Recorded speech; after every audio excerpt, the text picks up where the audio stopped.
Hey, side table drawer, can we please have our notebook? Yes, you can. Here it is. Okay, I think I'm gonna need your help today, trying to figure out what Blue wants to do for her snack. Will you help me? You will? Great. Okay, so, to play Blue's Clues, you gotta find the paw print, right, because that's the first clue. Yeah, no, you put it in a notebook, because the Blue's Clues. We gotta find another paw print, and that's the second clue. We put it in a notebook, because they're Blue's Clues. We gotta find the last paw print, that's the third clue. We put it in a notebook, because they're Blue's Clues. You know what to do.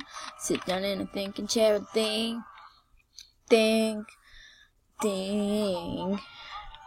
Cause when we use our minds and take a step at a time, we can do anything that we wanna do. Okay, so I think I'm gonna really need your help today, trying to figure out what Blue wants to do for her snack.